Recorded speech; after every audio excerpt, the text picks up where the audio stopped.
नमस्कार, आकाशवाणी चंडीगढ़ से प्रादेशिक समाचारों के साथ मैं पंकज।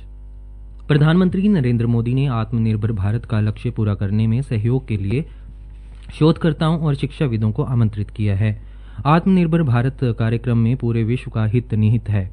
कल शाम वीडियो कॉन्फ्रेंस के माध्यम से वैश्विक भारतीय वैज्ञानिक सम्मेलन को संबोधित करते हुए प्रधानमंत्री ने कहा कि भारत ने हाल में कई सुधार लागू किए हैं, जिनमें उद्योग और शिक्षा जगत को नए अवसर मिलेंगे।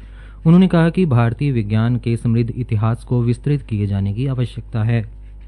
प्रधानमंत्री ने युवाओं में विज्ञान के अध्ययन के प्रति रुचि बढ़ाने की अपील की। उन्होंने कहा कि इस सम्मेलन में आने वाली पीढ़ियों के लिए सुरक्षित और समृद्ध भविष्य बनाने पर विशेष ध्यान दिया जाना चाहिए।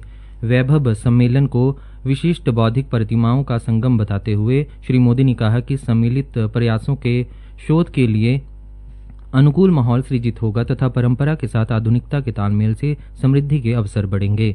प्रधानमंत्री ने कहा कि सरकार किसानों की मदद के लिए उच्च श्रेणी का वैज्ञानिक शोध चाहती है। उन्होंने कहा कि कृषि वैज्ञानिकों ने दलहन का उत्पादन बढ़ाने में कठिन परिश्रम किया है। आज बहुत कम मात्रा में दलहन का आयात करना पड़ता है और देश में खाद्यान्न का उत्पादन रिकॉर्ड ऊंचाई तक पहुंचा है। श्री मोदी ने कहा कि सरकार ने विज्ञान शोध और नवाचार को बढ़ावा देने के अनेक उपाय किए हैं। प्रधानमंत्री ने सुपर कंप्यूटिंग और साइबर प्रणाली में भारत के प्रमुख अभियानों का भी उल्लेख किया।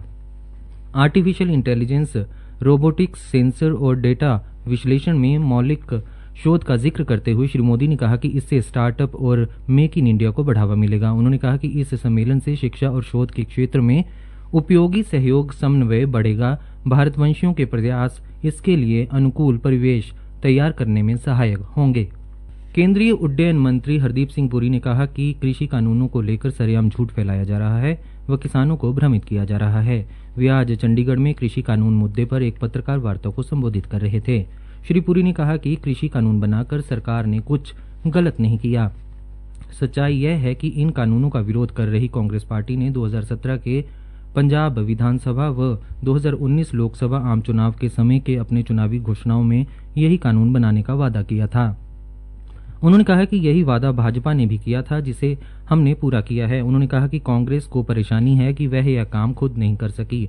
उन्होंने कहा कि राज्य में ठेके पर कानून बनाने वाली और चुनावी घोषणा पत्रों में यह कानून बनाने का वादा करने वाली पार्टी अब किस मुंह से इन कानूनों का विरोध कर रही है।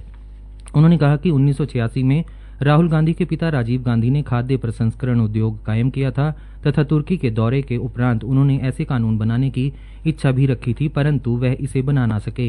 उन्होंने कहा कि सच यह है कि डॉक्टर मनमोहन सिंह तथा मोंटेक सिंह आलूवालिया जैसी शख्सियतों ने इन कानूनों को सही बताते हुए बयान दिए थे। उन्होंने कहा कि प्रधानमंत्री नरेंद्र मोदी खेती के विकास के लिए काम कर रहे हैं। 2009-10 तक खेती के लिए बजट 12,000 करोड़ रुपए था, जो कि अब बढ़ाकर 1,34,000 करोड़ रुपए कर दिया गया है। श्री पुरी ने सवाल उठाया कि यदि कांग्रेस या अन्य विरोधी पार्टियां इन बिलों को पारित नहीं होने देना चाहती थीं, तब राज्यसभा में बिल पास होने के समय 107 विपक्षी सांसदों में से 35 सांसद गैर हाजिर क्यों रहे और राज्यसभा में बिल पर मतदान के लिए मत विभाजन की मांग करने की बजाय हुल्लड़बाजी क्यों की।